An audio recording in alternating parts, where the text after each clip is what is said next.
Aditya classes में आप सभी लोग का स्वागत है सीटेट की क्लास में।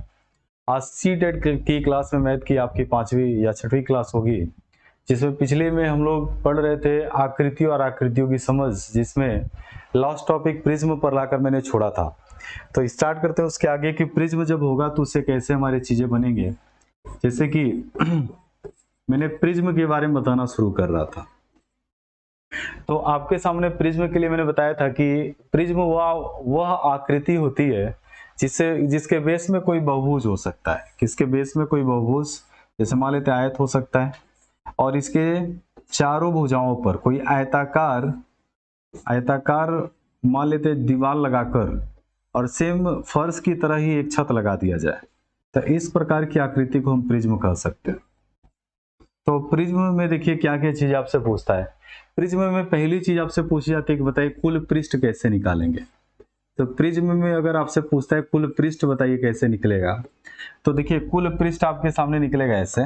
देखिए कैसे कुल पृष्ठ अगर पूछता है तो आधार में जितनी भुजा होगी, आधार में जितनी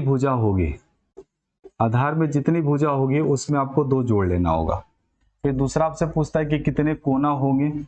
अगर आपसे पूछता है कुल कोना बताइए कैसे निकलेगा, फुल कॉर्नर, तो जो आधार में भुजा होगी, जो भी आधार में भुजा होगी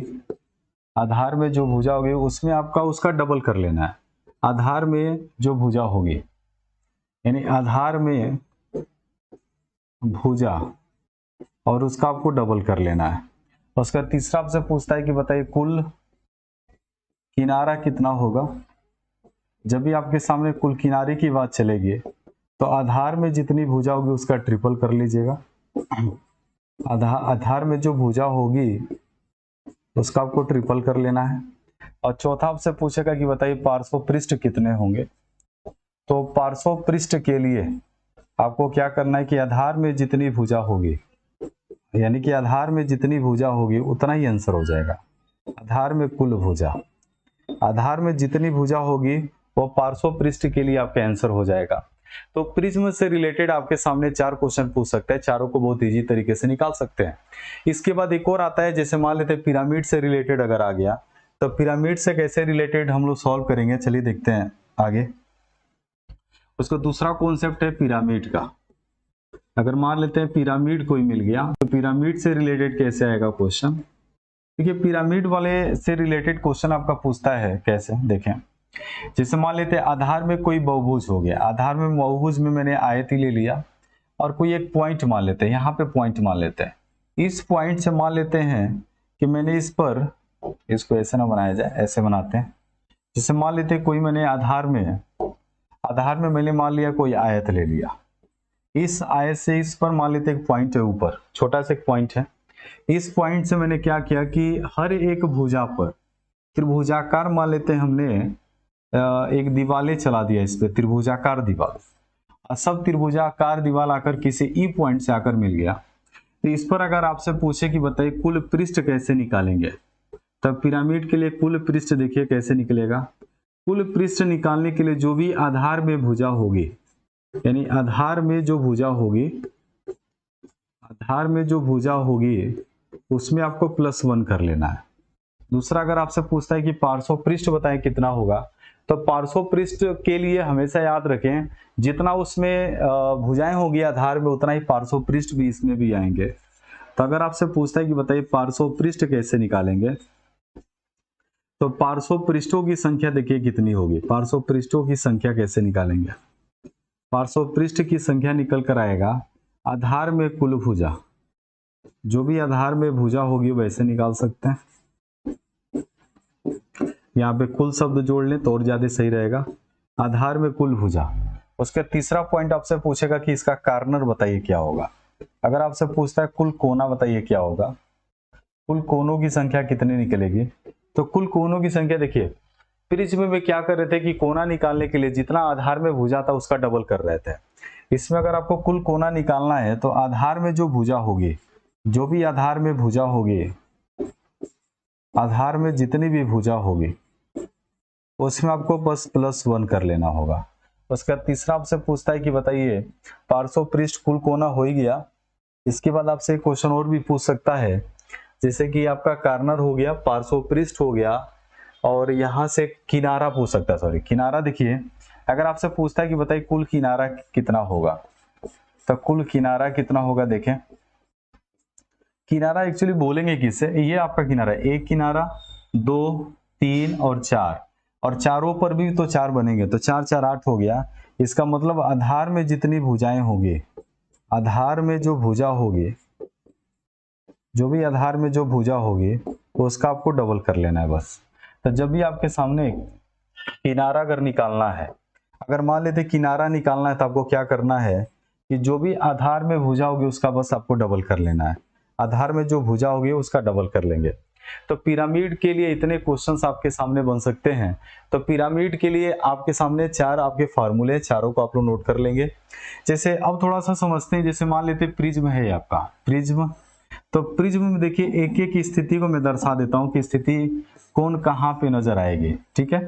तो चलिए स्थिति को मैं दर्शा रहा हूँ कि कौन कहाँ पे नजर आएगा। जैसे इसको बोलेंगे कार्नर, ये है आपका कार्नर, तो यहाँ पे देखिए 4 है, तो 4 यहाँ पर भी तो है, तो ये सब के सब आपके कहलाएंगे कोना, ये सब के सब कहलाएंगे कोना, ये सब कहलाएंगे कोना।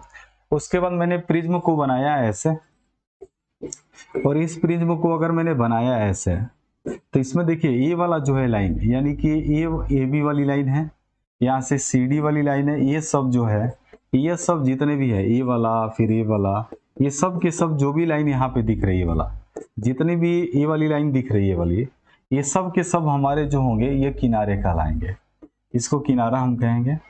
और पृष्ठ के लिए तो देखिए पूरा का पूरा ये पृष्ठ है, ये वाला एक पृष्ठ, ये वाला 2 पृष्ठ, इस तरीके से 6 पृष्ठ है। तो कार्नर पृष्ठ, और इस तरीके से कोना, और इस तरीके से पार्श्व। पार्श्व पृष्ठ का मतलब होता है कि ये जो दीवारें हैं ना, ये वाली जो दीवारें हैं, इस पर जो खड़ी हैं दीवारें, जैसे ये वाला आपका फर्श है, इस फर्श पर कितनी दीवारें खड़े थे, एक इस पर खड़ा होगा, एक इस पे, एक इस पे, एक इस पे, तो पार्श्व पृष्ठ कहे जाएंगे। तो एक क्वेश्चन मैं रख रहा हूँ, इस क्वेश्चन को आप लोग को बताना है। जैसे मान लेते हैं कि एक इस पर क्वेश्चन आ जाए, अगर कह दे किसी पंचभुज को, कह दे यदि किसी पंचभुज को आधार मानकर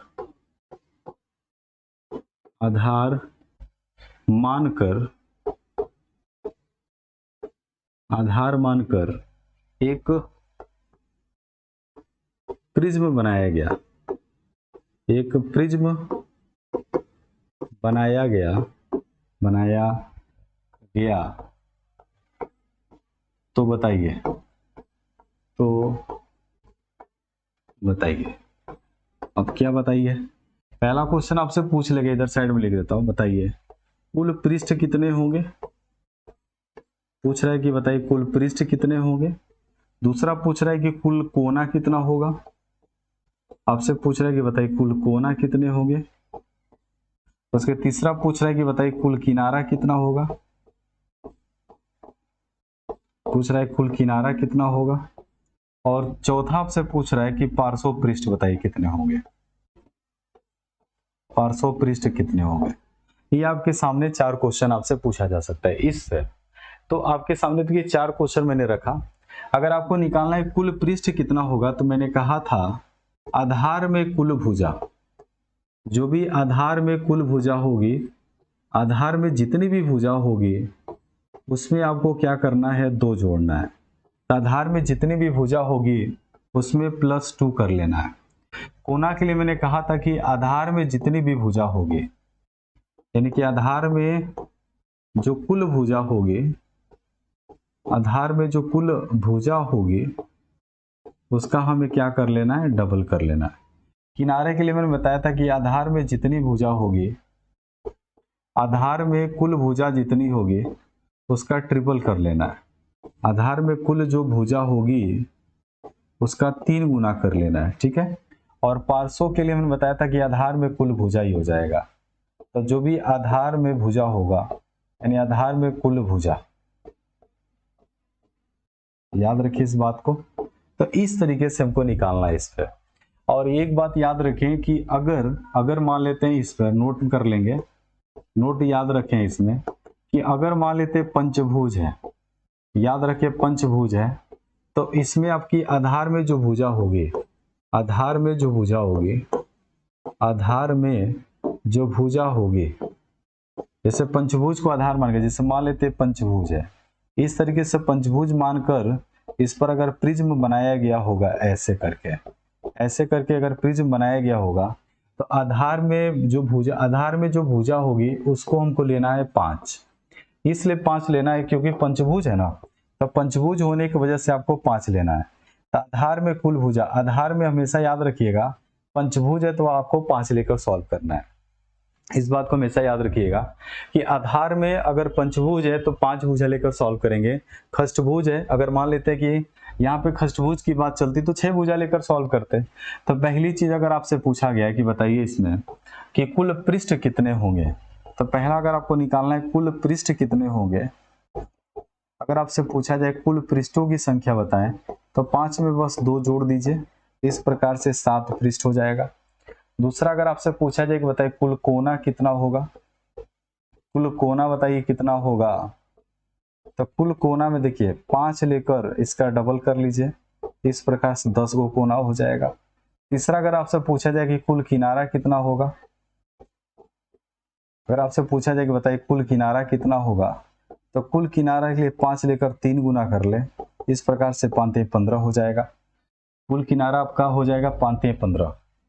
इसके बाद देखिए कुल किनारा आपका आ जाएगा 5 15। यहाँ से देखें कुल किनारा आपका आ जाएगा 5 15, यहाँ से कुल किनारा हो जाएगा 15, ठीक है ना। ओ सॉरी, फिर गड़बड़ हो रहा है। ये कुल किनारा आपका हो जाएगा 15। कैसे 15 होगा कि आधार में 5, 5 15, कुल किनारा 15। तो चौथा देखिए, चौथा बोला है कि पार्श्व पृष्ठ बताइए कितना होगा, तो पार्श्व पृष्ठ में सिर्फ उसी को लेंगे जितना आधार में भुजा है। आधार में भुजा 5 है, इसलिए आपको 5 लेना है। तो इस प्रकार से हम कह सकते हैं कि पार्श्व पृष्ठ में 5 भुजा है तो 5 ही भुजा आपका होगा। तो इस तरीके से आपका ये प्रिज्म पर एक क्वेश्चन था। इसके मान लेते हैं कि अगला जो हमारा क्वेश्चन होगा देख ले। इसके बाद आ जाए कि यदि किसी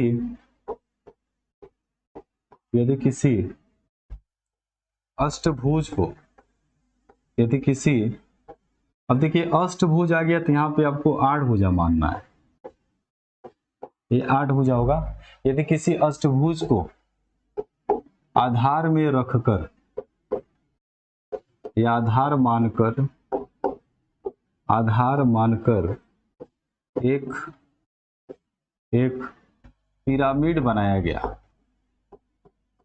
एक पिरामिड बनाया गया हो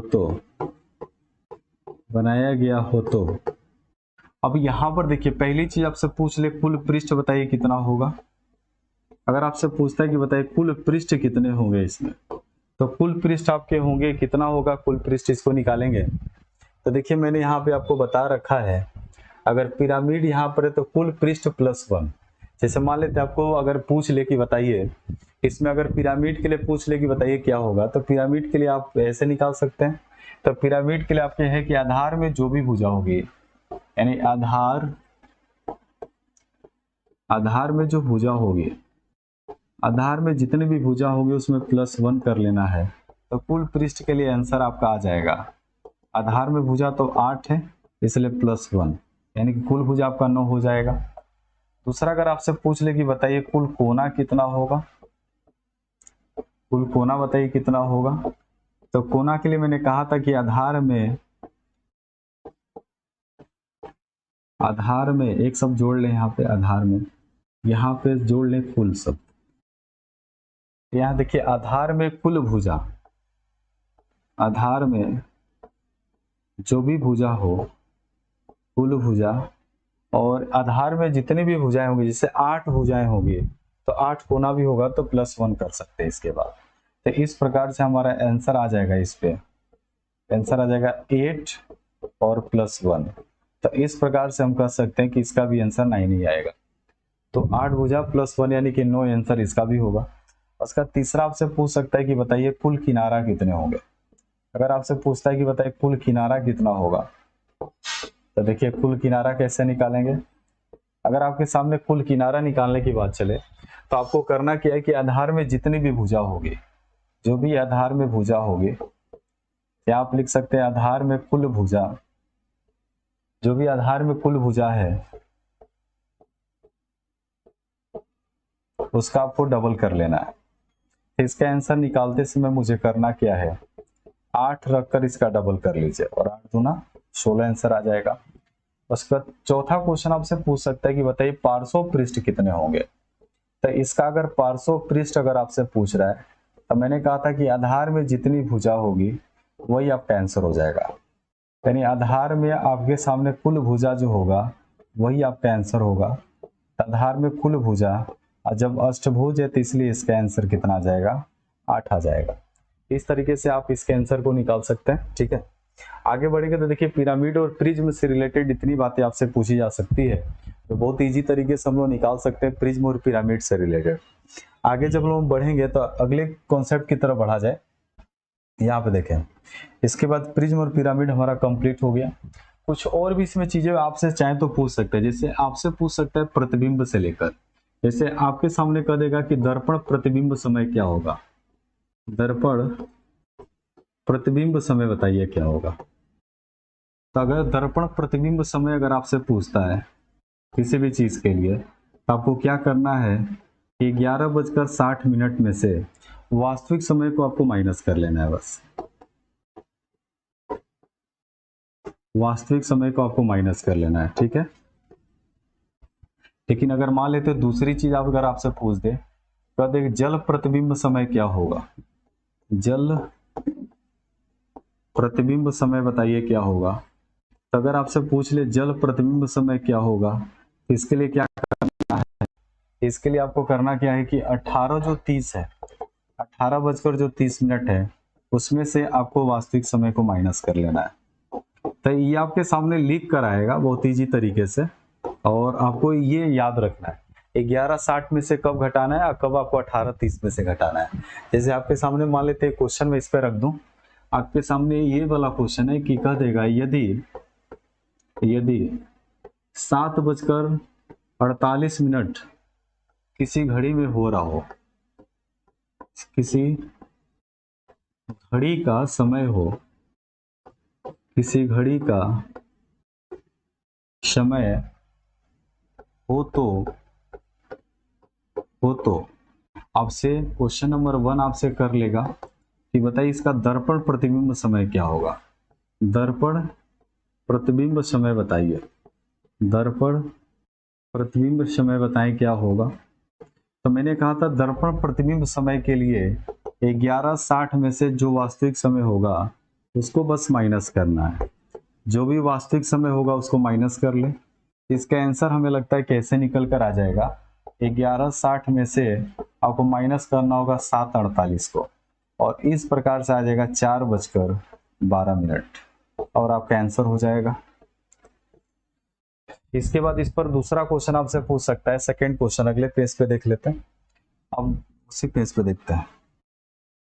अब इस पर मान लेते हैं कि इधर साइड में देख ले। सेकंड क्वेश्चन अगर आपसे पूछ दे कि बताइए इसका जल प्रतिबिंब समय क्या होगा, कह दे कि इसका बताइए जल प्रतिबिंब समय क्या होगा, कह दे कि बताइए इसका जल प्रतिबिंब समय क्या होगा, कह दे जल प्रतिबिंब समय क्या होगा।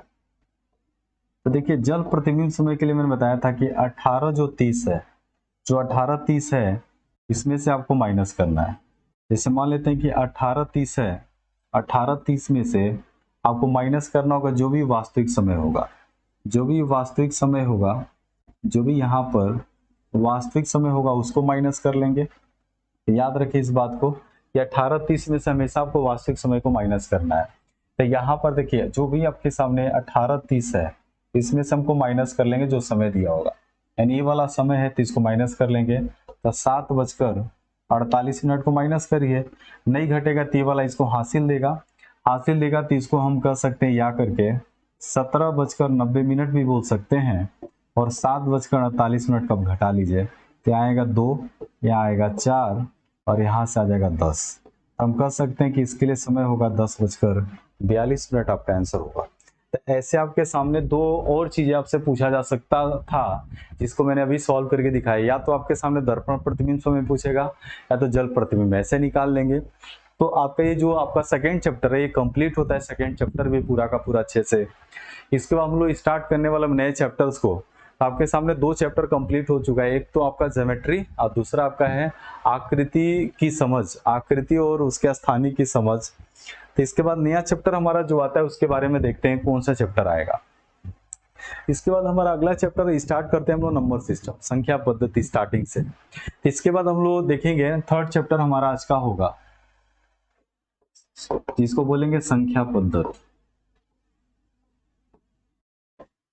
इससे इंपॉर्टेंट चीजें, बहुत इंपॉर्टेंट ये भी चैप्टर है, तो इस चैप्टर को भी हम लोग देखेंगे अच्छे से, संख्या पद्धति को। तो देखिए संख्या पद्धति वाले जो क्वेश्चंस आते हैं ये सी-टेट के लिए बहुत इंपॉर्टेंट टॉपिक है। संख्या पद्धति में सी-टेट के लिए जितने भी क्वेश्चंस आते हैं नंबर सिस्टम से, तो हमें लगता है कि अच्छा खासा क्वेश्चन यहाँ से उठता है, तो जिसके बारे में समझना है। संख्या पद्धति शुरू होने से पहले सबसे पहला हमारा टॉपिक आता है बाइनरी, जो आपको अच्छे से जानना है। इसमें बाइनरी संख्या के बारे में समझाएंगे पहले आपको। देखिए बाइनरी संख्या, इसके बारे में समझते हैं कि किसे कहा जाता है। तो कहते हैं कि बाइनरी संख्या, याद रखें, बाइनरी संख्या के बारे में समझते हैं। तो देखिए बाइनरी संख्या किसे कहते हैं, कहा जाता है वे संख्याएं, वे संख्याएं, मैं कह सकता हूं वे संख्याएं, वे संख्या जिनमें केवल, वे संख्या जिनमें केवल 0 और 1 प्रयोग में आता हो, प्रयोग में आता हो, बस याद रखिए। बाइनरी संख्या में बोल सकते हैं कि वे संख्याएं जिसमें केवल और केवल आपका कौन सा यूज में आता है, तो इसमें आपका केवल और केवल 0 और 1 यूज में आता है।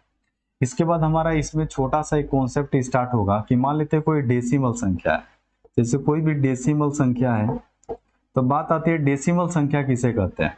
तो डेसिमल संख्या हम कह सकते हैं कि जो संख्या हम लोग गणित में यूज करते हैं, जैसे डेसिमल संख्याओं में 7 आ सकता है, 8, 12, 13, 24, 89, 1156, etc कर सकते हैं। इसको हम डेसिमल संख्या बोल सकते हैं। यानी मैं बोल सकता हूं कि डेसिमल संख्या जो होता है, डेसिमल संख्या, इसको लिखने का जो भी तरीका हो वो कुछ ऐसा लिखते हैं। जैसे मान लेते हैं 78 मैंने लिखा, तो इसके नीचे 10 दिखाया जाता है, और ये जो 10 होता है यही दर्शाता है कि आप कौन सी संख्या ले रखे हैं, यानी डेसिमल संख्या ले रखे हुए हैं। लेकिन अगर कोई संख्या यहाँ पे 0, 1, 1, 1, 1 और इस तरीके से अगर बना है और नीचे 2 लिखा है, इसका मतलब ये संख्या हमारी बाइनरी है। तो बाइनरी के लिए हमेशा याद रखिएगा कि नीचे 10 नहीं 2 लिखा रहता है। आगे स्टैंडर्ड क्लासों में देखेंगे तो नीचे 2 भी मिलता है, 8 भी मिलता है, 16 भी मिलता है। अगर याद रखें यहाँ पे अगर 8 मिला है तो ऑक्टामल संख्या है, 16 है तो हेक्साडेसिमल संख्या है। तो यहाँ से देखिए सबसे पहले हम लोग को ये समझना है, पहले टॉपिक हम लोग ये रखेंगे कि कोई भी अगर डेसिमल संख्या है, जैसे मान लेते कोई भी डेसिमल संख्या है, कोई भी डेसिमल संख्या है, तो डेसिमल संख्या से कैसे हम लोग जाएंगे। जैसे मान लेते कोई डेसिमल संख्या है, तो डेसिमल संख्या से कैसे हम लोग चेंज करेंगे बाइनरी में, यानी डेसिमल संख्या से बाइनरी में बदलना, यानी बाइनरी संख्या में आना। तो इसके बारे में समझना है कि मान लेते हैं कोई डेसिमल संख्या, तो उसको बाइनरी में कैसे बदलेंगे ये वाला। तो इसके लिए याद रखें कि 0 और 1 है तो कुछ पैटर्न होता है जिसको जानना है। जैसे सबसे पहले याद रखें कि 1 रख लें, फिर 2, फिर 4, ये डबल करते हुए संख्याओं को लिख लें, कुछ नंबर आपके पास होगा। जैसे आप चाहें तो जितना भी नंबर लिखना चाहें लिख सकते हैं। तो एक पैटर्न अपने पास आप तैयार कर लीजिए, 1, 2, 4, 8, 16, 32, 64 इस तरीके से। और आपके सामने मान लेते पहला क्वेश्चन पूछते हैं कि बताइए, आपके सामने 80 ही दे दिया, कहेंगे कि 80 जो डेसिमल संख्या है इसको बाइनरी में बदलिए क्या होगा। अब ये 80 है तो आप बताइए इसमें से कौन सी संख्या लेने पर 80 बन जाएगा जोड़ने के बाद। तो यहाँ से हम कह सकते हैं कि एक तो 64 ले लेंगे और एक 16, 64 16 जोड़ेंगे तो 80 होगा। तो एक बात हमेशा याद रखिएगा, एक चीज हमेशा याद रखिएगा कि जो संख्या इसमें सेलेक्ट होगी, जैसे मान लेते हैं हमें 16 की आवश्यकता पड़ेगी, और 64 की आवश्यकता पड़ेगी 80 बनाने के लिए, क्योंकि 80 तभी बनेगा जब 64 में 16 जोड़ेंगे। तो जो संख्या सेलेक्ट होगा उसको हम 1 से डिनोट करेंगे, जो संख्या सेलेक्ट होगा 1 से, और जो संख्या नहीं सेलेक्ट होगा उसको 0 से डिनोट करना है, 0 से। जो संख्या इधर साइड में सेलेक्ट नहीं होगा उसको 0 से। और याद रखें हमेशा नीचे से ऊपर की तरफ संख्याओं को लिखना है। तो हम कह सकते हैं कि 80 के लिए हमारे पास कोड जो निकल कर आएगा 1 0 1 और उसके बाद 4 0 आप रख सकते हैं। तो इस प्रकार से मैं कह सकता हूं कि 80 कुछ इस तरीके से संख्याओं में कन्वर्ट हो जाएगा। इसके बाद एक और संख्या आपके सामने आ सकता है, जैसे मान लेते हैं 94 दे देकर कोई डेसिमल संख्या, कहे कि इसको आप बाइनरी में बदलिए। कैसे बदलेंगे? तो देखिए इसको कैसे बदलना होगा यहाँ पे देखा जाए तो अगर इसको आपको बदलना है, बाइनरी में, तो देखिए कैसे, इसमें देखते हैं कौन कौन सी संख्या सेलेक्ट होगी भाई। अब इसमें देखिए इस 94 को अगर दिखाना है तो भाई इसको तो लेना पड़ेगा 94 के लिए, लेकिन 32 नहीं ले सकते, 32 ले लेंगे तो 96 हो जाएगा। 16 ले लीजिए, 80 बन गया। 80 में अभी 14 की कमी है, 14 की कमी है तो 8 ले लीजिए, 4 ले लीजिए और 2 ले लीजिए। अब देखेंगे बन रहा है कि नहीं बन रहा है। 64 में 16 जोड़ेंगे 80, 88 में 2 जोड़ेंगे 90, 90 4 94। तो मैंने कहा था जो संख्या आपने लिया है उसको 1 से डिनोट कर लें, जो संख्या आपने नहीं लिया 0 से डिनोट कर लें, जो संख्या आपने लिया उसको 1 से डिनोट कर लें, और उसके बाद नीचे से ऊपर की तरफ पूरी संख्याओं को रख दें और इस प्रकार से बाइनरी में कन्वर्ट हो जाएगा। इसकी बाइनरी वाली संख्या हमारी आएगी 1, फिर आएगा 0, फिर 1, फिर 1, फिर 1, फिर 1, फिर 0, और इस प्रकार से बाइनरी में कन्वर्ट हो जाएगा। एक और हम लोग देखते हैं, एक और संख्या को देख लेते हैं। कम से कम अगर आपके साथ 72 है कोई डेसिमल में, आप कह दे कि बताइए बाइनरी में इसको क्या लिखेंगे। अब देखिए बाइनरी में अगर इसको लिखना है तो बाइनरी में लिखने से पहले याद रखें कि वही नियम इसमें भी यूज करना है। अब देखिए आपके सामने 72 है, 72 है, तो 72 को कैसे लिखेंगे? तो 72 में हमारे पास ये तो सिलेक्टेड होगा और 8 की कमी है तो ये वाला ले लीजिए और 72 बन गया। तो जो संख्या हमने सेलेक्ट नहीं किया था उसको 0 से, और जो संख्या हमने सेलेक्ट कर लिया उसको 1 से। तो इस प्रकार से बाइनरी को हम 72 को बाइनरी में कैसे लिख सकते हैं? 1 0 0 1 और उसके बाद 000 लगा सकते हैं, ये बाइनरी में चला जाएगा। एक और क्वेश्चन हम लोग रख लेते हैं इसी के जस्ट लगे 101 को अगर बाइनरी में बदलना हो तो कैसे बदलेंगे? 101, तो चलिए 101 को देखते हैं। तो पहले तो 64 लेना पड़ेगा। तो यहाँ देखिए 64 सिलेक्टेड होगा, 64 आपका सिलेक्टेड होगा तो सिलेक्ट होगा 1, फिर 32 भी लेना पड़ेगा। अब 64 32 जोड़ेंगे तो आपके पास 96 हो जाएगा, 96 हो गया। और 96 में 5 की कमी है तो 5 बनाने के लिए आपको 4 लेना पड़ेगा और 1 लेना पड़ेगा। बाकी जो संख्या नहीं ली गई है उसको 0 से डिनोट कर लें।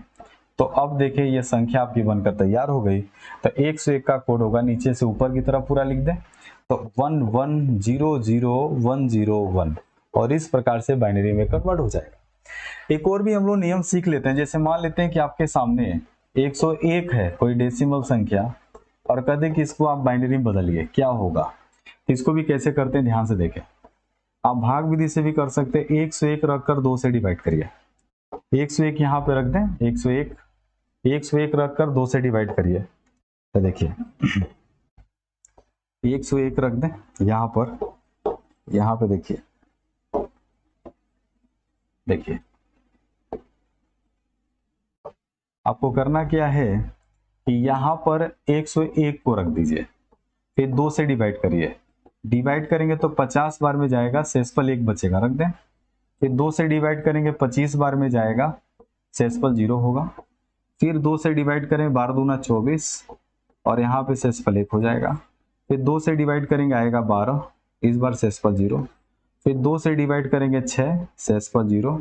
फिर 2 से डिवाइड करेंगे 3, शेषफल 0। उसके बाद हम 2 से डिवाइड करेंगे आएगा 2, शेषफल 1। उसके बाद फिर हम अगर 2 से डिवाइड करें आएगा 1, शेषफल 0। और नीचे से ऊपर की तरफ सभी संख्याओं को रख दें। तो इस प्रकार से हम कह सकते हैं 101 के लिए देखिए आपके पास क्या क्या मिला, 101 101 101 और 3 शून्य है, उसके बाद 101 और इस प्रकार से हमारा आंसर होगा। तो यहाँ पर भी देख लीजिए 101 के लिए क्या मिला आपका, यहाँ से मिला आपका है 1 1, कहाँ गलती हो रहा है देखते हैं।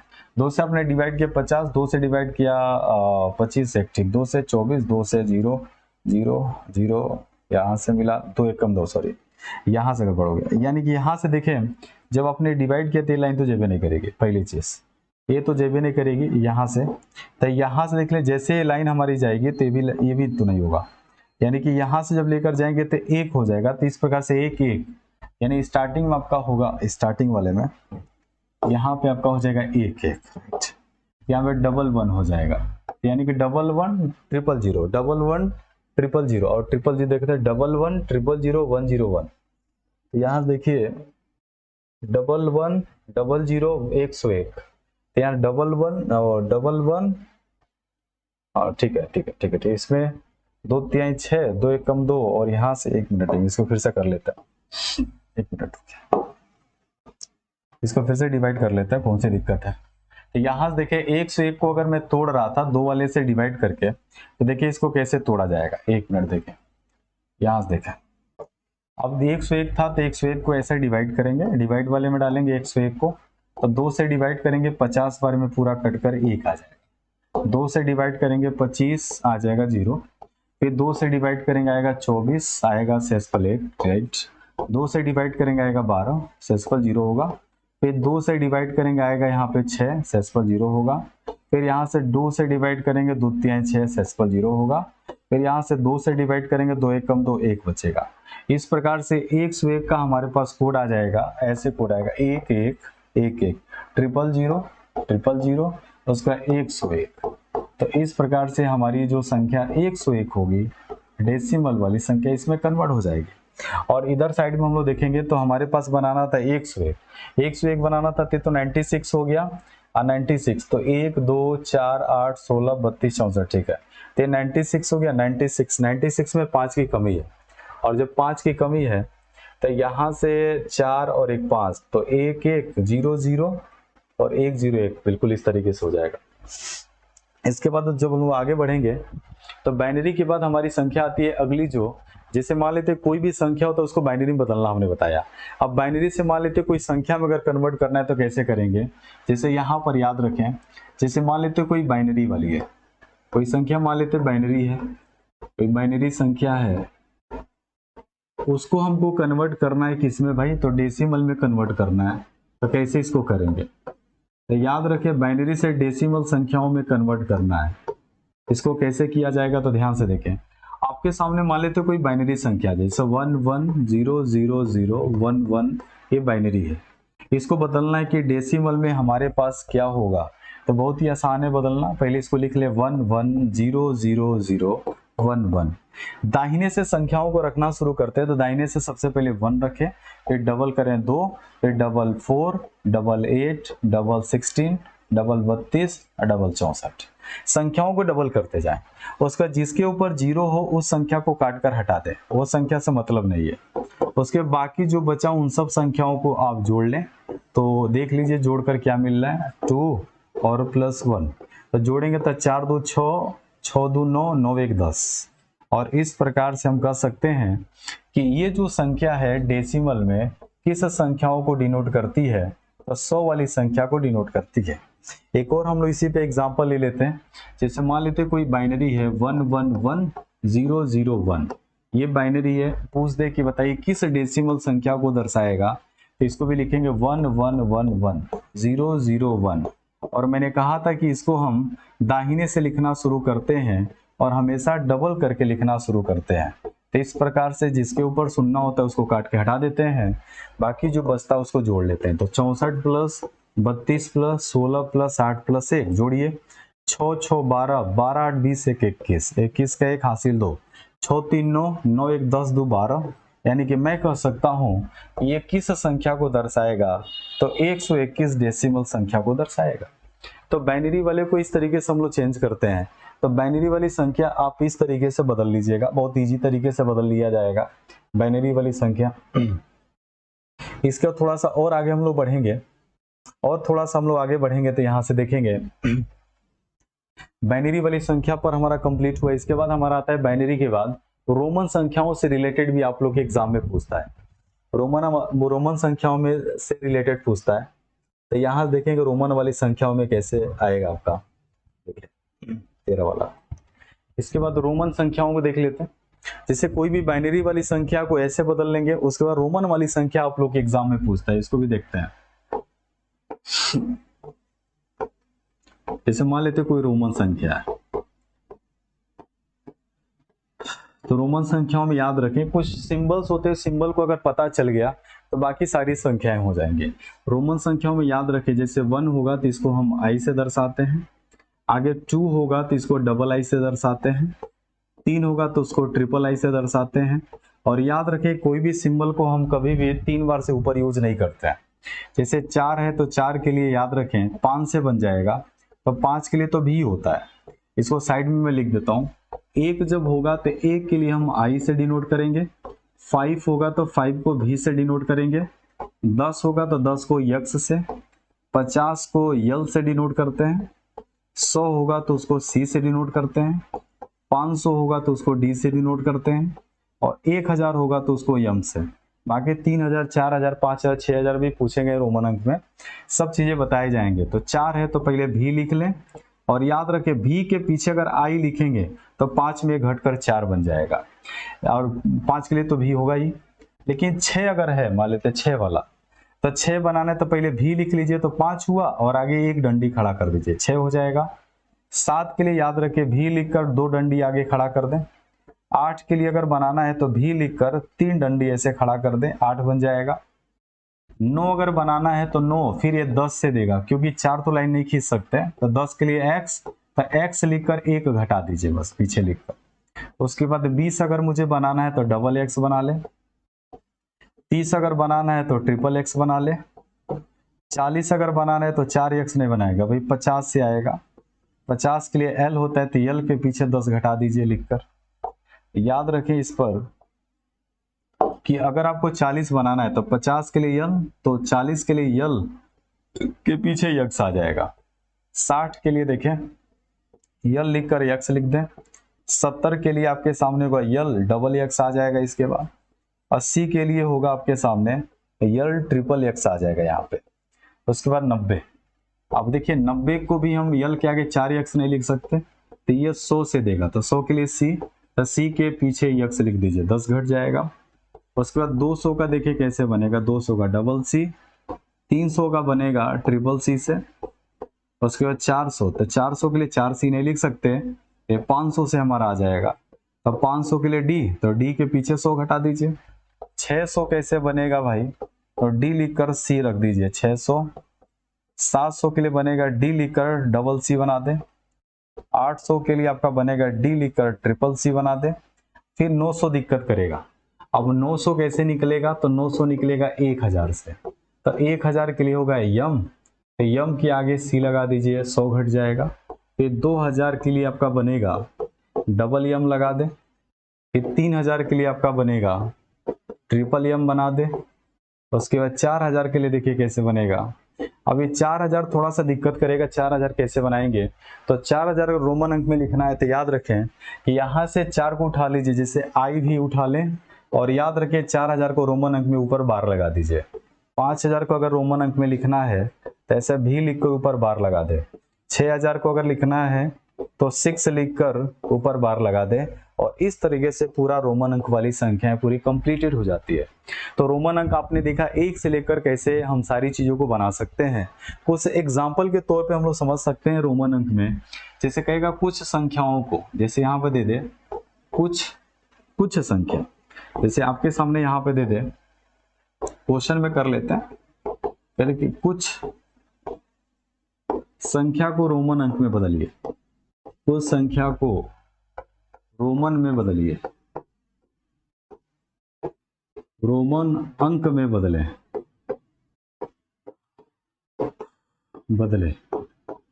देखिए कैसे बदलेंगे। जैसे पहले आपके सामने आ गया 3587, इसको बदलना है, तो पहले तो 3000 को हम लिखेंगे, तो 3000 के लिए आ जाएगा ट्रिपल एम, 3000 के लिए तो आ जाएगा ट्रिपल एम। उसके बाद 500 पर आइए तो 500 के लिए तो आ गया डी। फिर 80 पर आइए तो 80 के लिए एल ट्रिपल एक्स आ गया। 80 के बाद हम लोग थोड़ा सा और आगे बढ़ेंगे थोड़ा सा और आगे बढ़ेंगे तो देखिए 80 के 80 आ गया, तो 80 के लिए थोड़ा सा और आगे हम लोग बढ़ेंगे तो 80 के आगे लिखा है 7, तो 7 के लोग का भी और यहाँ से डबल आई। तो इस तरीके से हम कर सकते हैं 3587 को इस तरीके से रोमन अंक में लिखा जा सकता है। इसके बाद मान लेते हैं आगे 5895 को लिखना है। तो पहले तो 5000 लिखेंगे तो भी लिखकर बार लगा दें, 8000 लिखना है तो D 500 और उसके बाद C। अभी हमारे पास कितना हो गया, 5800 हो चुका है। 95 लिखना है तो 90 लिखना पड़ेगा, तो 90 के लिए हमारे पास होगा X और C, 90 हो गया और यहाँ से भी लगा दीजिए। उसका तीसरा नंबर अगर मैं ले लूं 800 मान लेते हैं 75 है, इसको रोमन अंक में लिखना है तो 800 लिखिए पहले L X 80 हो गया, और सॉरी गलती जा रहा है। यहाँ से देखिए अगर 875 लिखना है तो पहले लिखिए D 500 हुआ, C 800 हो गया। अब यहाँ से लिखना L 50 हो गया, X 70 और यहाँ से भी। इस तरीके से हम रोमन अंक में बदल सकते हैं किसी भी नंबर को। रोमन अंक के बाद थोड़ा सा आगे बढ़ेंगे हम लोग तो बाइनरी हो गया, रोमन अंक हो गया। थोड़ा सा और भी चीजों को बढ़ाते हैं तो अब थोड़ा सा नंबर सिस्टम के बेसिक चीजों पर आएंगे। जैसे कि मान लेते हैं शून्य के बारे में कई चीजें पूछा जाता है शून्य के बारे में, तो शून्य के बारे में कई ऐसी बातें हैं जिनको जान लिया जाए। अब देखिए शून्य अगर से रिलेटेड अगर कोई भी चीजें पूछता है तो याद रखें शून्य जो होता है न तो ये पॉजिटिव इंटीजर होता है न तो निगेटिव इंटीजर होता है। तो शून्य के साथ याद रखेंगे यह जो होता है न तो धनात्मक और न तो ऋणात्मक। अगर पूछ दे शून्य होता क्या है तो शून्य न तो धनात्मक होता है न तो ऋणात्मक होता है। शून्य के साथ एक और चीज पूछता है कि शून्य क्या होता है, तो शून्य की इवन नंबर होता है यानी कि एक सम संख्या होती है। शून्य के साथ और भी पूछ ले सबसे छोटी ओल नंबर होती है यानी कि सबसे छोटी पूर्ण संख्या होती है, सबसे छोटी पूर्ण संख्या होती है। शून्य के साथ और भी चीजें देख लिया जाए। शून्य देखिए शून्य न तो धनात्मक होता है न तो ऋणात्मक, शून्य एक सम संख्या होती है, सबसे छोटी पूर्ण संख्या होती है। और याद रखें शून्य एक रेशनल नंबर भी होता है, शून्य एक परमेय संख्या भी होती है। शून्य के साथ और भी जानेंगे क्या होता है, यह योज्य तत्समक भी होता है जिसको बोलते हैं एडिशनल आइडेंटिटी। तो शून्य को हम बोलते हैं योज्य तत्समक भी होता है, योज्य तत्समक भी होता है। शून्य को हम योज्य तत्समक भी बोलते हैं। तो शून्य से इतनी बातें आपको समझना है। और भी आगे बढ़ते हैं शून्य के आगे, शून्य के आगे बढ़ेंगे तो 1 आएगा। 1 के बारे में याद रखें 1 क्या होता है, तो 1 सबसे छोटी, 1 के बारे में याद रखेंगे सबसे छोटी प्राकृतिक संख्या होती है, यानी सबसे छोटा नेचुरल नंबर होता है, सबसे छोटा नेचुरल नंबर होता है। कितना टाइम है, कितना टाइम है? सबसे छोटी प्राकृतिक संख्या होती है। एक के साथ और भी देखेंगे, यह जो होता है न तो भाज्य होता है और न तो अभाज्य होता है। यानी कि एक के बारे में समझेंगे, एक तो न तो भाज्य होता है न तो अभाज्य होता है। एक की बात और भी समझना हमको, ये न तो भाज्य होता है न तो अभाज्य होता है, मतलब एक जो होता है ना इसको हम कंपोजिट नंबर बोल सकते हैं ना ही प्राइम नंबर बोल सकते हैं। एक के बारे में और भी समझिए, एक जो होता है इसको हम बोल सकते हैं, इसको गुणात्मक तत्समक बोलते हैं। गुणात्मक तत्समक का मतलब मल्टीप्लिकेशन आइडेंटिटी बोलते हैं इसको, यानी कि इसको बोलते हैं हम गुणात्मक तत्समक। एक के बारे में आपको ये जानना है। फिर अब 2 के बारे में आते हैं। 2 जो होता है 2 इसको बोलते हैं सबसे छोटी सम संख्या। याद रखें 2 को हम बोलेंगे सबसे छोटी, इसको बोलेंगे सम संख्या, सबसे छोटी सम संख्या। 2 के बारे में और भी जानिए, 2 के बारे में और भी जानते हैं 2 हमारा क्या होता है। 2 के बारे में समझिए, 2 जो होता है और भी क्या होता है, 2 होता है सबसे छोटी अभाज्य संख्या, सबसे छोटी प्राइम नंबर भी होती है, सबसे छोटी अभाज्य संख्या भी होता है। और याद रखें यह होता है सम में केवल 2 ही अभाज्य संख्या होता है, सम में केवल 2 ही अभाज्य संख्या होती है। होती है। बस 2 के बारे में इतना जानना है। उसके बाद 2 के आगे थोड़ा सा और बढ़ेंगे तो 3 से इतना ज्यादा क्वेश्चन नहीं पूछता है, 4 से एक बातें आ जाती है। 4 से अगर मान लेते हैं 4 से रिलेटेड कोई पूछे तो 4 के लिए सिर्फ जानेंगे सबसे छोटी, यहाँ पे आपको जानना है सबसे छोटी कंपोजिट नंबर होता है या भाज्य संख्या होता है। सबसे छोटी भाज्य संख्या होती है, सबसे छोटी भाज्य संख्या होती है। और एक और चीज लिख सकते हैं, सबसे छोटी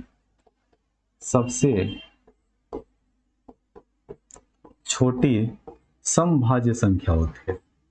सबसे छोटी समभाज्य संख्या होती है। और भी आगे देखा जाए 4 के बाद 5 से तो रिलेटेड कोई क्वेश्चन नहीं पूछता है। 6, 7, 8, 9 से एक छोटा सा क्वेश्चन पूछता है। 9 पे भी आप चाहे तो लिख सकते हैं सबसे छोटी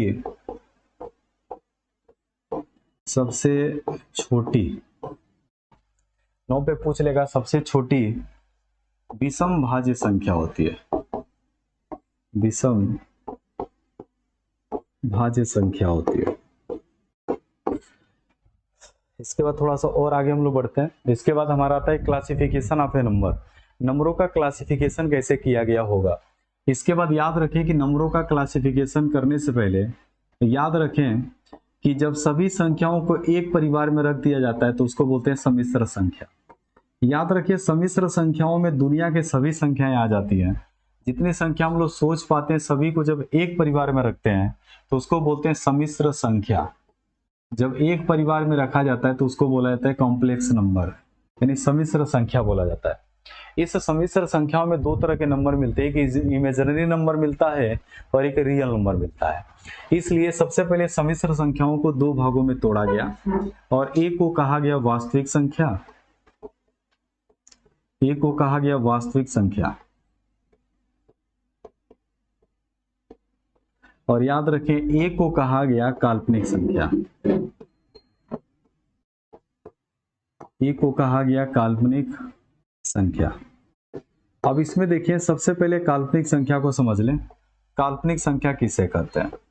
कहा गया कि वे संख्याएं जैसे रूट के अंदर जिस संख्या को हम ऋणात्मक के साथ रख दें, कोई भी संख्या ले लीजिए, अगर रूट के अंदर ऋणात्मक कोई संख्या है, ऋणात्मक कोई भी संख्या का रूट के अंदर है, वह सभी के सभी संख्याएं जो होती हैं वह सब के सब क्या कहलाती है, काल्पनिक संख्या कहलाती है।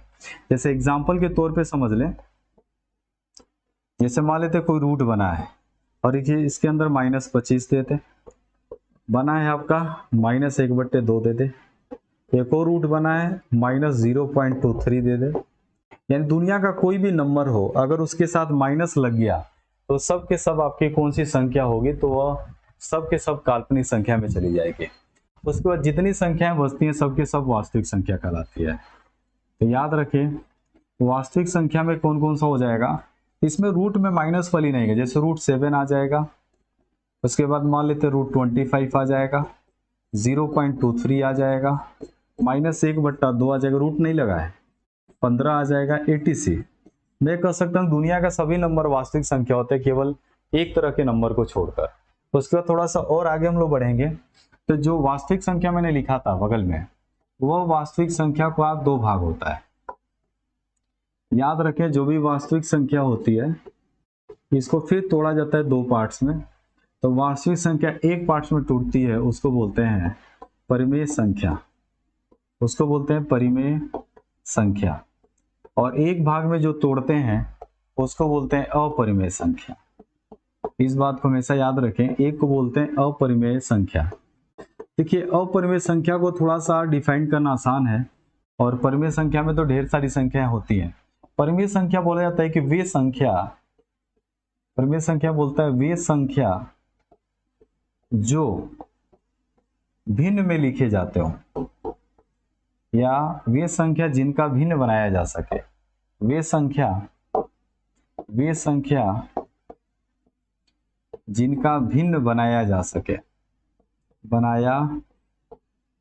सके, बस याद रखें इस बात को, वे संख्या जिसको भिन्न बनाया जा सकते। जैसे एग्जांपल में समझ लें, जैसे 0.23 है, इसको हम लिख सकते हैं 23/100, यानी कि ये हमारा क्या होगा, तो ये हमारा होगा रेशनल नंबर, यानी कि परिमेय संख्या होगा। और भी देख लेते हैं, जैसे कि मान लेते 16 है तो 16/1 लिख सकते हैं, ये भी परिमेय संख्या है। तो मेरे कहने का मतलब है कि वे संख्या जिसको हम मान लेते भिन्न में अगर बना लिए, वे संख्या जिनको हम भिन्न में बना लिए तो बस वह सब के सब हमारी आ जाती हैं परिमेय संख्याओं में। एग्जाम्पल के तौर पे क्या क्या आ सकता है, 0, फिर 1, फिर -17, 2/3 तो पहले से है, इसमें बार वाली संख्या आ जाएगी, ETC कर लीजिए, बहुत आएगा इसमें। तो यानी कि वे संख्या जिनका भिन्न बनाया जा सके उसे हम परिमेय संख्या कहते हैं। और इसका हम क्या लिख सकते हैं, वे संख्या जिसका भिन्न नहीं बनाया जा सके, वे संख्या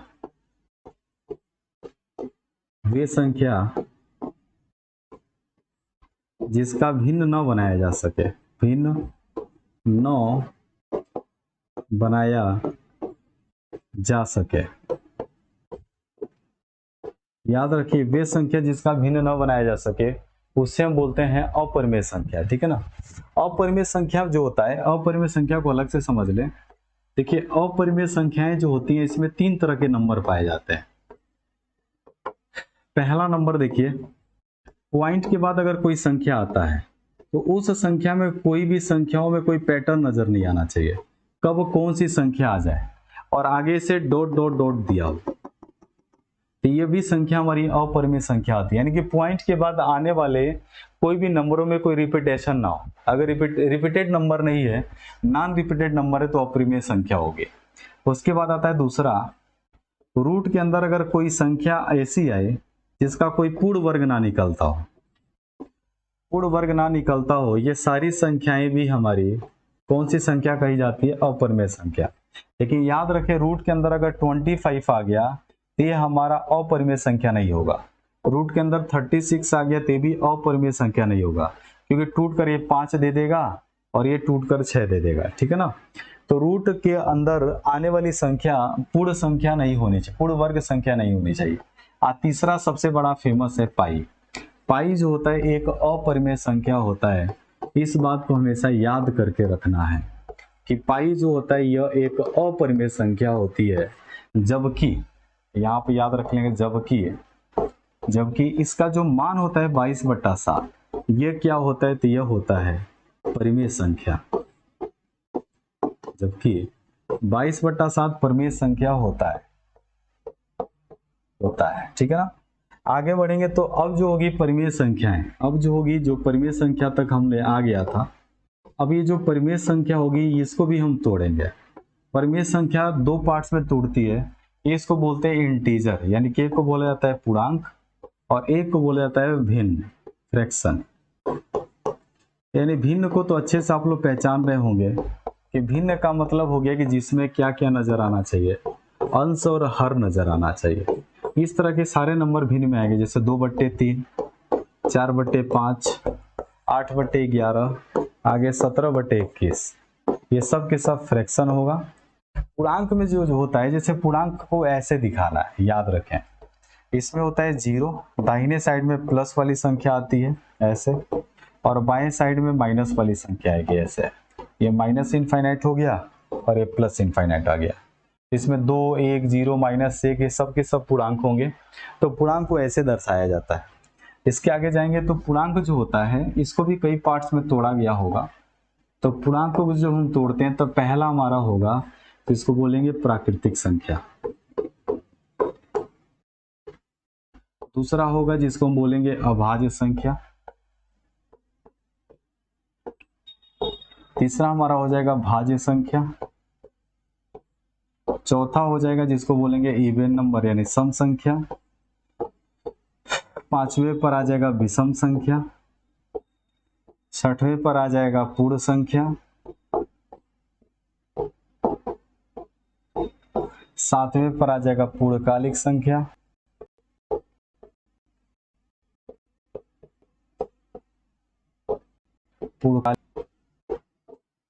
उसके बाद आठवें पर आएगा जिसको बोलेंगे सहअभाज्य संख्या, सहअभाज्य संख्या। 10वें पर आएगा जिसको बोलेंगे धनात्मक संख्या, और 11वें पर आएगा जिसको बोलेंगे ऋणात्मक संख्या। तो ये जो पूर्णांक होता है, इतने पार्ट्स में पूर्णांकों को हम लोग डिवाइड करके पढ़ते हैं। तो पूर्णांक जो होता है आपका कम से कम 11 पार्ट्स में बांटा गया है, और 11 पार्ट्स में आप देख पा रहे हैं कि 11 पार्ट्स का नाम क्या क्या है। एक का नाम है प्राकृतिक संख्या, एक का नाम है अभाज्य संख्या, एक का नाम है भाज्य संख्या जिसको बोलेंगे इंग्लिश में भी देख लीजिए, एक को बोलेंगे नेचुरल नंबर, एक को बोलेंगे प्राइम नंबर, एक को बोलेंगे composite, even, odd, whole number, इसको कंप्लीट नंबर, इसको को प्राइम नंबर बोलते हैं, पॉजिटिव और निगेटिव। आपके सामने 11 टॉपिक है, 11 को हम लोग खोल के अच्छे से देखेंगे कौन कौन सी संख्या होगी। तो इसमें हम लोग शुरू करते हैं, थोड़ा थोड़ा सा इसका एक समरी देख लें, या तो एक ही बार टॉपिक में पढ़ा जाएगा, थोड़ा थोड़ा देख ही लेते हैं। देखिए इसमें प्राकृतिक संख्या कही जाती है, ऐसे ही सुन लीजिए। प्राकृतिक संख्याएं वे संख्याएं होती हैं जिनकी शुरुआत 1 से होती है। प्राकृतिक संख्या वे संख्या होती है जिसकी शुरुआत 1 से होती है और इनफाइनाइट तक जाती है, उसे हम बोलते हैं प्राकृतिक संख्या। इसके बाद हमारी जो संख्याएं स्टार्ट होती है जिसको बोलते हैं अभाज्य संख्या। अभाज्य संख्या के लिए बोला जाता है कि वे संख्याएं, अभाज्य संख्या के लिए बोला जाता है वे संख्याएं जो एक और खुद से कटती हैं वो सबके सब अभाज्य संख्या कही जाती है। जैसे इसकी शुरुआत होती है 2, 3, 5, 7, इस तरीके से शुरुआत होता है। भाज्य संख्या के लिए बोला जाता है वे संख्या जो एक और खुद के अलावा किसी और से कट जाए। जैसे 4, 1 और 4 के अलावा 2 से कटता है, इसलिए वो भाज्य संख्या है। इसके बाद हमारा सम संख्या है, कहा जाता है वे संख्याएं जो 2 से डिविजिबल हो जाए उसे सम संख्या कहते हैं। विषम संख्या कहते हैं वे संख्याएं जो 2 से विभाजित ना हो। उसके बाद हमारा पूर्ण संख्या है जिसको बोलते हैं वे संख्याएं जिसकी शुरुआत 0 से हो, और सभी प्राकृतिक संख्या ले लीजिए। पूर्णकालिक संख्या को समझने के लिए मान लेते हैं यहाँ पर पूर्णकालिक संख्या समझना, तो मान लेते हैं 6 है, तो 6 1 से कटा, 2 से, 3 से और 6 से कट रहा है, तो 6 है तो 6 को हटा दीजिए। तो बाकी जो संख्या है उनको अगर सबको जोड़ दें तो जोड़ने से अगर ये 6 बन गया तो सीधे हम बोलेंगे 6 हमारी कौन सी संख्या होगी, तो 6 हमारी पूर्णकालिक संख्या होगी। इस बात को याद रखिएगा कि पूर्णकालिक संख्या के लिए हमेशा जो भी संख्या दिया गया अगर जिससे जिससे कटता है उन सबको जब आपस में हम जोड़ दें तो अगर उस योगफल के बराबर हो गया तो सीधे पूर्णकालिक संख्या होगी। तो बात यहाँ तक पूर्णकालिक संख्या के लिए आप लोग देख रहे होंगे, पूर्णकालिक संख्या ऐसे निकल कर आएगा। उसके बाद थोड़ा सा और आगे हम लोग बढ़ेंगे, इधर साइड में लिया गया सहभाज्य संख्या किसे कहेंगे। सहभाज्य संख्या के लिए कहा जाता है ऐसी दो संख्याएं, जैसे 4 मैंने ले लिया और 9 ले लिया, ये दोनों को हम सहभाज्य संख्या बोल सकते हैं क्योंकि दोनों के दोनों संख्याएं सिर्फ और सिर्फ 1 से कटेंगे। 1 से 4 कटेगा, 1 से 9 कटेगा। अगर 2 माइंड में आ रहा है तो 2 से केवल 4 कटेगा, 9 नहीं कटेगा। तो हम कह सकते हैं कि ऐसी संख्याएं जिनमें कम से कम 2 संख्या होनी चाहिए। पहली चीज, कम से कम 2 संख्या होनी चाहिए, कम से कम। अगर 2 संख्या है और दोनों के दोनों सिर्फ 1 से कटते हैं तो हम बोल सकते हैं उसे हम सहभाज्य संख्या बोल सकते हैं। उसके बाद धनात्मक संख्या हमारी जो आती है, कहा जाता है वे संख्याएं जो शून्य के दाहिने साइड में पाया जाता है उसे हम धनात्मक संख्या कहते हैं, और जो शून्य के बाएं साइड में पाया जाता है उसे हम ऋणात्मक संख्या। जो शून्य के, देखिए जैसे अगर शून्य के दाहिने साइड में मिलेगा धनात्मक, बाएं साइड में जो मिलेगा ऋणात्मक कहा जाएगा। तो ये पूरा पूर्णांक है। इसके बाद हमारा टॉपिक शुरू होगा, एक एक टाइप से हम लोग सब लोग चीजें पढ़ लिया जाएगा, जिसमें पहला टॉपिक हम लोग शुरू करते हैं जिसको बोलेंगे, यानी पहला टॉपिक है, पहला टॉपिक। इसके बाद पहला टॉपिक हमारा शुरू होता है जिसको बोलते हैं प्राकृतिक संख्या। याद रखें, प्राकृतिक संख्या बहुत ही इंपॉर्टेंट टॉपिक है, प्राकृतिक संख्या।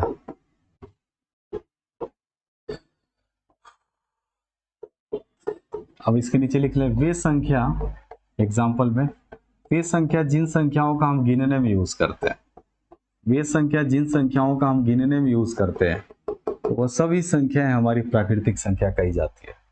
प्राकृतिक संख्याओं के लिए 2-3 बातें याद रखेंगे। यहाँ पे मान लेते 3 क्रमागत, कोई भी 3 क्रमागत प्राकृतिक संख्या लिया गया, 3 क्रमागत कोई प्राकृतिक संख्या लिया है, 3 क्रमागत प्राकृतिक कोई संख्या है, 3 क्रमागत प्राकृतिक संख्या अगर कोई है, प्राकृतिक संख्या का गुणनफल, 3 क्रमागत प्राकृतिक संख्याओं का गुणनफल सदैव सदैव सदैव सदैव 6 से विभाजित होता है, 6 से विभाजित होता है।